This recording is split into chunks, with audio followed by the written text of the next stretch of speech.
Halo YouTube, balik lagi sama GG Saputra. Video kali ini gue pengen jelasin perbedaan dua superfood ini ya. Yang pertama ada spirulina, yang kedua ada wheatgrass powder. Ini dua superfood yang warnanya sama-sama hijau, makanya cukup banyak yang tanya sama gue bedanya apa sih dan kira-kira kucingku tuh cocoknya pakai spirulina atau pakai wheatgrass. Kita bahas spirulina dulu ya. Spirulina ini superfood yang tinggi phytonutrients. Nah, phytonutrients yang ada di spirulina itu bagus untuk imunitas, bagus untuk bulu juga ya. Jadi buat bagusin bulu. Tapi kalau gue perhatiin banyak cat lover yang menurut gue kurang tepat buat bagusin bulu kucing itu langsung lompat ke spirulina atau chlorella. Karena kalau buat bagusin bulu itu kita fokus sama protein dan fat dulu ya. Jadi itu kenapa gue sering bilang kalau kita mau bagusin bulu kucing kita kasih dry food yang fatnya tinggi. Fat yang minimal 20%. Karena buat bulu itu nggak cuman protein aja ya. Apalagi kucing kita sering dikasih real food yang tinggi fat.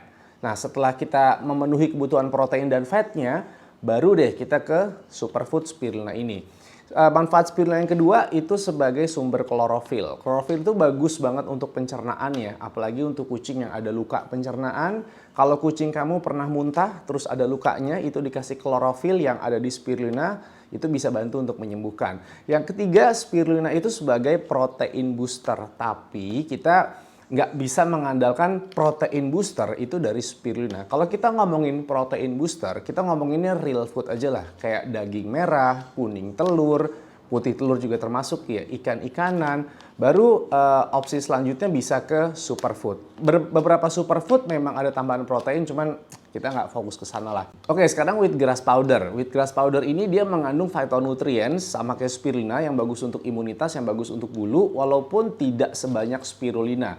Wheatgrass powder juga dia mengandung klorofil, tapi klorofilnya itu juga nggak sebanyak spirulina. Makanya kalau kita bedain nih pemakaian spirulina dan wheatgrass dicampur ke makanan basah, itu hasilnya akan lebih hijau spirulina karena kandungan klorofilnya itu dia lebih tinggi. Tapi wheatgrass ini punya satu manfaat yang nggak ada di spirulina menurut gua, yaitu fiber. Nah, tambahan fiber dari wheatgrass ini itu ada insoluble fiber sama ada soluble fiber. Dan tambahan fiber untuk kucing itu bagus untuk melancarkan pencernaan kucing. Nah, melancarkan pencernaan itu gimana sih? Di wheatgrass ini kan ada insoluble fiber. Insoluble fiber itu bantu untuk mempercepat digestion ya. Jadi buat kucing yang suka ada masalah konstipasi yang disebabkan dari dry food grain yang tinggi karbo, nah dari insoluble fiber itu bisa menyelesaikan masalah konstipasinya. Dan untuk kucing yang udah sering konsumsi probiotik sebelumnya, apapun probiotiknya, dengan soluble fiber yang ada di wheatgrass, itu bisa jadi prebiotik, jadi makanan dari si probiotik itu. Intinya bakteri baik di pencernaan kucing kamu juga akan semakin berkembang yang membantu untuk melancarkan pencernaan dan meningkatkan imunitas juga. Tambahan fiber yang kita kasih ke kucing itu juga bagus untuk mengurangi kucing kita yang suka muntah bulu ya. Soalnya di dry food ya, di dry food itu biasanya fibernya itu kurang lah. Apalagi buat kucing long hair yang bulunya memang lagi rontok misalnya gara-gara birahi. Tambahan fiber ini juga bagus untuk mencegah kucing kita kena diabetes ya. Apalagi untuk kucing yang udah disteril, badannya udah mulai gemuk, makan dry foodnya itu banyak, plus si kucing kamu tuh nggak pernah kamu kasih real food. Jadi kucing kamu cuma makan dry food atau pakai wet food kalengan aja yang tinggi karbo. Nah, kalau nggak dikasih tambahan fiber, resiko kucing kamu kena diabetes itu tinggi banget. Dengan kita kasih tambahan fiber, itu akan bagus untuk insulin resistennya. Makanya untuk kucing dengan tipikal yang kayak tadi, sebaiknya perbanyak tambahan fiber dibandingin spirulina tadi ya. Plus dikasih tambahan probiotik nih.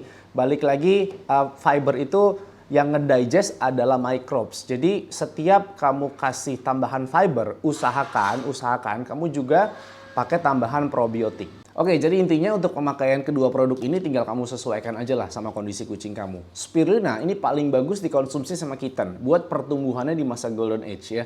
Phytonutrients, tambahan protein, ini bagus untuk pertumbuhan kitten. Kalau wheatgrass ini dia bisa untuk semua usia lah, dari kitten sampai kucing senior atau bahkan kucing yang udah kena diabetes sekalipun. Perbedaannya cuma kalau untuk kucingnya udah mulai kegemukan, apalagi untuk kucingnya udah ada masalah diabetes, ya agak lebih banyak aja dibandingin kucing yang nggak ada dua masalah tersebut ya. Dan untuk produk-produk yang gue sebutin di video kali ini, kamu bisa cek link pembeliannya di deskripsi guys.